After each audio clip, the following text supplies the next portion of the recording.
Hello दोस्तों, सभी को नमस्कार। स्वागत है आप सभी का सर्वा क्लासेस में। अपने जो चैप्टर नंबर 9 चल रहा था कोऑर्डिनेट ज्योमेट्री या निर्देशांक ज्यामिति, उसका आज अपने क्वेश्चन नंबर 7 देखते हैं। उससे पहले देखिए कि जो क्वेश्चन नंबर 7 से लेकर क्वेश्चन नंबर 10 तक, क्वेश्चन 7 से लेकर 10 तक जो भी क्वेश्चन स्टार्ट होते हैं इन चारों क्वेश्चन की 6, 7, 8, 9, 10 ये 7, 8, 9, 10 7 से लेकर 10 तक जो क्वेश्चंस हैं उनकी लैंग्वेज देखिए। क्वेश्चन है वो स्टार्ट एक तरीके से ही हो रहा है कि सिद्ध कीजिए कि बिंदु अपने को क्या 3 या 4 बिंदु दे देगा और एक आकृति के बारे में बता देगा। इसके अंदर जैसे समकोण त्रिभुज कहा है और आकृति अपने को 4 बिंदु देकर वर्ग भी कह सकता है, आयत भी कह सकता है। तो अपने को क्या है उस आकृति के बारे में पता होना चाहिए। जैसे अपने को यहाँ पर क्या कह रखा है कि ये जो तीनों बिंदु हैं क्या एक समकोण त्रिभुज के शीर्ष हैं, क्या नहीं। अपने को ये सिद्ध करके दिखाना है कि सिद्ध कीजिए कि बिंदु ये क्या है एक समकोण त्रिभुज के शीर्ष। सबसे पहले अपने को समकोण त्रिभुज पता होना चाहिए कि समकोण त्रिभुज क्या होता है। तो ऐसा त्रिभुज जिसका एक कोण 90 डिग्री हो तो उसको अपने क्या कहते हैं, समकोण त्रिभुज। समकोण त्रिभुज के अंदर आपको पता है पाइथागोरस प्रमेय लगती है। पाइथागोरस प्रमेय क्या होती है, देखिए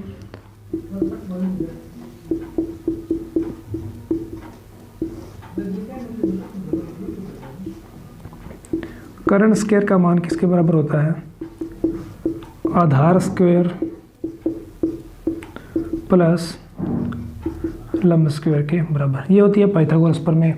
अब अपने क्या है कि जो अपने को 3 बिंदु दे रखे हैं इसको P मान लेंगे, Q, R या कुछ भी मान सकते हैं।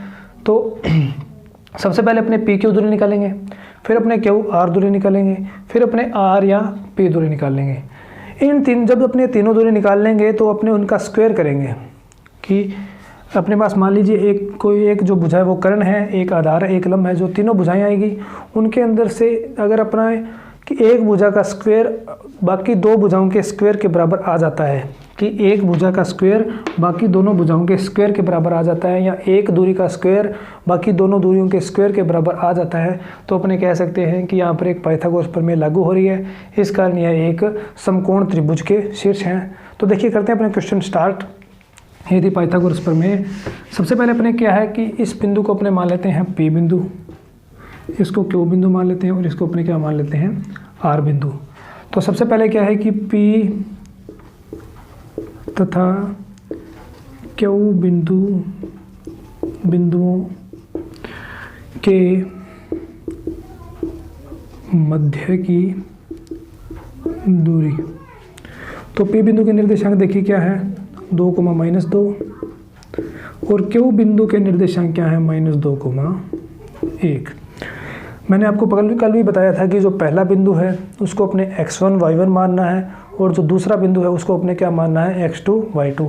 तो ये जो P बिंदु है इसके निर्देशांक क्या हो जाएंगे, x1, y1 और ये क्या हो जाएगा, x2, y2 है। इसको ऐसे कह सकते हैं। इसके अंदर देखिए जो x1, y1 क्या है, 2, -2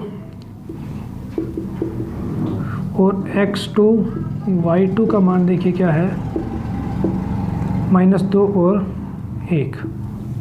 कि P बिंदु के निर्देशांक x1, y1 मानने हैं और Q बिंदु के निर्देशांक क्या मानने हैं, x2, y2। तो PQ दूरी का फॉर्मूला कल बताया था, कल के क्वेश्चंस के अंदर, √x2 - x1 की स्क्वायर प्लस y2 - y1 की स्क्वायर। तो मान रखते हैं इसके अंदर x2, x1, y2, y1 का। x2 का मान देखिए क्या है, x2 का मान है -2 तो -2 लगा दिया, ये माइनस फॉर्मूले वाला आ गया।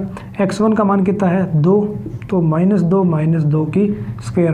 देखिए P बिंदु के निर्देशांक क्या माने हैं, x1, y1।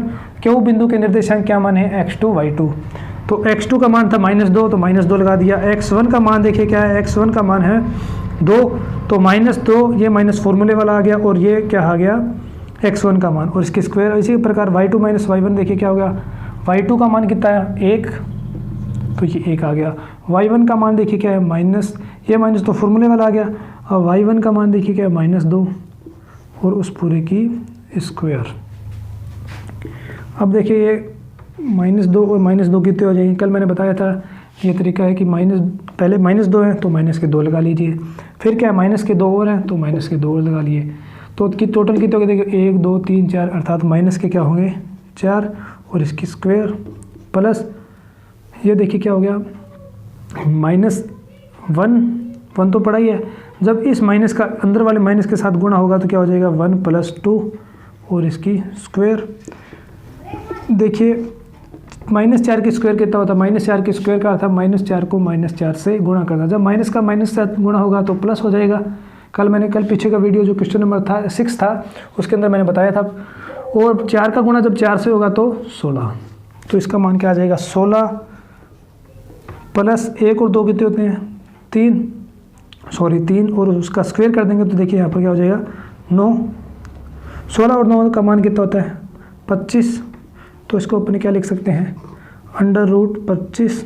√25 का मान क्या होता है 5, क्योंकि 25 क्या है एक पूर्ण वर्ग संख्या है जिसका वर्गमूल क्या होता है 5। अपने पास ये क्या आ गई PQ दूरी आ गई। अब अपने निकालते हैं Q तथा R बिंदुओं के मध्य की दूरी।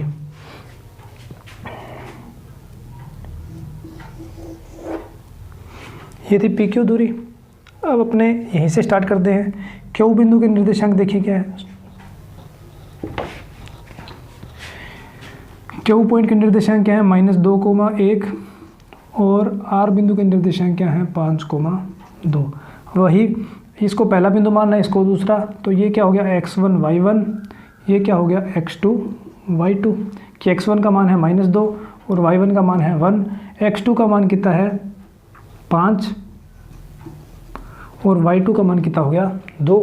तो वही अब QR दूरी क्या हो जाएगी QR बराबर √, x2 का मान देखिए क्या है x2 ये रहा, x2 का मान कितना है 5, x1 का मान देखिए कितना है माइनस, तो ये क्या आ गया इस फॉर्मूले के अंदर मान रखने हैं √x2 - x1 की स्क्वायर + y2 - y1 की स्क्वायर। फॉर्मूला मैं एक बार ही लिखूंगा, इसी के अंदर अपने मान रखेंगे कि x2 का मान क्या है 5 और x1 का मान देखिए कितना है -2 और इसकी स्क्वायर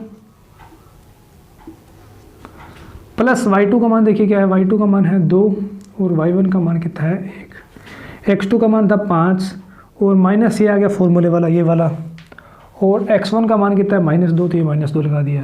अब y2 का मान देखिए कितना है 2 और y1 का मान कितना है 1 और इसकी स्क्वायर। फिर √5 तो पढ़ा ही है, माइनस और माइनस क्या हो गए प्लस और 2 इसकी स्क्वायर। ये माइनस का गुणा जब माइनस के साथ होगा तो क्या हो जाएंगे प्लस, और 5 + 2 पूरे की स्क्वायर प्लस 1 की स्क्वायर। इसके बाद देखिए 5 और 2 कितने होते हैं 7, जब 7 की स्क्वायर करेंगे अर्थात 7 को 7 से गुणा करेंगे तो 49 प्लस 1 का स्क्वायर कितना होता है 1 ही होता है, तो इसका मान क्या आ गया √50। तो ये अपने पास क्या आ गई QR दूरी। अब अपने निकालते हैं ये PR दूरी। P बिंदु के निर्देशांक क्या है 2, -2 और R बिंदु के निर्देशांक क्या है 5,2। वही पहले बिंदु के निर्देशांक x1 y1 मानने हैं और दूसरे बिंदु के निर्देशांक क्या मानने हैं x2 y2। तो x1 y1 का मान तो क्या हो जाएगा 2 और -2, x2 y2 का मान क्या हो जाएगा 5 और 2, x1 y1 x2 y2। तो वही PR बराबर क्या हो जाएगा √, x2 - x1 की स्क्वायर करना है, x2 का मान देखिए कितना है 5, माइनस ये फॉर्मूले वाला आ गया, x1 का मान कितना है 2, 5 - 2 की स्क्वायर प्लस y2 का मान देखिए कितना है 2, माइनस फॉर्मूले वाला आ गया, और -2 क्या है y1 का मान और इस पूरे की स्क्वायर। y2 का मान 2, y2 - y1, तो y1 का मान कितना है -2, तो y2 - y1 और उसकी स्क्वायर। इसके बाद देखिए कि 5 - 2 कितने हो गए 3, और 3 का स्क्वायर देखिए कितना हो जाएगा 9 प्लस ये देखिए 2, इस माइनस का जब माइनस के साथ गुणा होगा तो क्या हो जाएगा प्लस, माइनस और माइनस क्या हो जाएंगे प्लस, तो 2 + 2 कितने हो जाएंगे 4। जैसे अपने यहाँ पर किया था देखिए माइनस और माइनस क्या हो गए प्लस, तो 1 + 2 3 हो जाएंगे। इसी प्रकार देखिए जब माइनस का गुणा अंदर माइनस के साथ होगा तो क्या हो जाएंगे प्लस, तो 2 + 2 कितने लिख देंगे 4, और 4 की स्क्वायर क्या होता है 16, और यही 16 और 9 कितने होते हैं 25, √25 का मान कितना होता है 5, क्योंकि जो 25 है वो एक पूर्ण वर्ग संख्या है। देखिए 25 को अपने क्या लिख सकते हैं, देखिए 5 का स्क्वायर लिख सकते हैं। जब भी कोई संख्या अंडर रूट के अंदर हो और स्क्वायर के अंदर हो, जब भी कोई संख्या अंडर रूट के अंदर हो और स्क्वायर के अंदर हो तो वह जब अंडर रूट से बाहर आती है तो एक सिंगल फॉर्म में बाहर आ जाती है, अर्थात एक अकेली संख्या क्या है, बाहर आ जाती है। तो इसको अंडर रूट 25 को 5 ऐसे इस टाइप से भी समझ सकते हैं। तो ये देखिए अपने पास क्या आ गया, पी क्यू दूरी आ गई जिसका मान क्या था 5, अपने पास क्यू आर दूरी आ गई जिसका मान क्या है अंडर रूट 50। अब अपने और एक दूरी क्या आ गई अपने पास 5। अब अपने को इस क्वेश्चन में पूछा क्या है कि क्या यह एक समकोण त्रिभुज के शीर्ष हैं। तो समकोण त्रिभुज के शीर्ष हैं तभी हो सकते हैं जब इनके अंदर पाइथागोरस प्रमेय लागू होती है। पाइथागोरस प्रमेय देखिए क्या होती है, मैंने बता दिया स्टार्टिंग अंदर की, कर्ण स्क्वायर बराबर, यहाँ पर लिख देंगे पाइथागोरस प्रमेय से, पाइथागोरस प्रमेय से कि कर्ण स्क्वायर बराबर क्या होता है,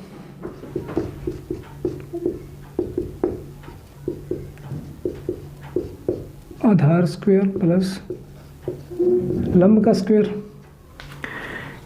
कहने का अर्थ यह है क्या है कि अपने जो 3 दूरियां निकाली हैं उनके अंदर किसी भी एक दूरी का स्क्वायर करते हैं, अगर बाकी जो दोनों दूरियां बची हैं उनके स्क्वायर के योग के बराबर है, कि जो बाकी दूरियां हैं उनके स्क्वायर करते हैं और उनका जोड़ करते हैं, तो अगर उनका मान इस एक भुजा के वर्ग के बराबर आ जाता है तो ये क्या होंगे, एक समकोण त्रिभुज के शीर्ष होंगे। तो देखिए क्यू आर मानते हैं कर्ण को, कर्ण का मान क्या हो जाएगा, क्यू आर की स्क्वायर बराबर पी क्यू की स्क्वायर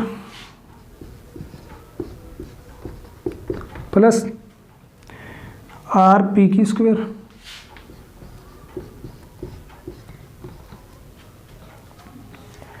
अपने को क्वेश्चन के अकॉर्डिंग चलना है, क्वेश्चन के अकॉर्डिंग देखिए।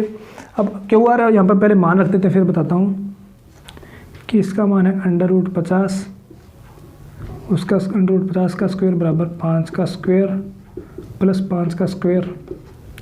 अंडर रूट 50 को जब अंडर रूट 50 से गुणा करते हैं तो अंडर रूट 50 का अर्थ देखिए क्या, अंडर रूट 50 की स्क्वायर का मान देखिए क्या हुआ, अंडर रूट 50 के स्क्वायर का मान का अर्थ है कि अंडर रूट 50 को अंडर रूट 50 से अपने गुणा करना है। जब अंडर रूट 50 को अंडर रूट 50 से गुणा करेंगे तो इसका मान कितना आता है 50, क्योंकि अंडर रूट ए गुणा अंडर रूट ए का मान क्या होता है ए। ये एक साइड में नोट कर लीजिए कि अंडर रूट ए गुणा अंडर रूट कोई भी दो एक जैसी संख्या है अंडर रूट के अंदर अगर गुणा के अंदर हो तो उनका मान क्या होता है, सीधी मतलब ये अंडर रूट से बाहर एक संख्या के रूप में उसका मान आ जाता है। जैसे अंडर रूट ए गुणा अंडर रूट ए है तो उसका मान क्या आ जाएगा ए। तो अंडर रूट 50 का मान क्या आ जाएगा 50। तो ये मिटा देता हूँ एक बार मैं, तो 50 बराबर देखिए क्या आ जाएगा 25 प्लस 25, तो 50 बराबर क्या आ गया 50 आ गया, अर्थात RHS का मान क्या है LHS के बराबर, कि कर्ण के स्क्वायर का मान किसके बराबर है, आधार स्क्वायर प्लस लंब स्क्वायर के बराबर। तो इस प्रकार अपने को ये क्या है प्रूफ हो गया कि क्या कि यह जो तीनों बिंदु दे रखे हैं वो एक समकोण त्रिभुज के शीर्ष हैं। इसके जो आगे जो क्वेश्चंस आएंगे उनके अंदर भी अपने को 4 भी बिंदु दे सकता है, 3 बिंदु भी दे सकता है, और अपने को एक आकृति के बारे में बता देगा कि और पूछेगा कि क्या यह उस आकृति के शीर्ष हैं। तो अपने को वही उस आकृति के बारे में पता होना चाहिए और फिर अपने जो चारों दूरियां निकालेंगे, फिर उनके मध्य कोई रिलेशन प्रूफ कर देंगे जिससे क्या हो सिद्ध होगा कि यह एक उस आकृति के शीर्ष है। तो अपने लास्ट में लिख देते हैं, अतः सिद्ध होता है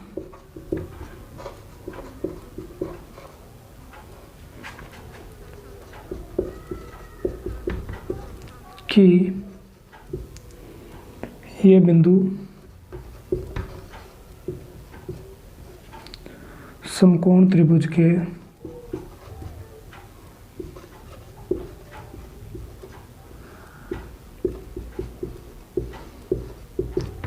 शीर्ष है। तो ये था अपना क्वेश्चन नंबर 7। अगले वीडियो के अंदर अपने बात करेंगे क्वेश्चन नंबर 8। उम्मीद आपको समझ आया होगा। Thank you so much.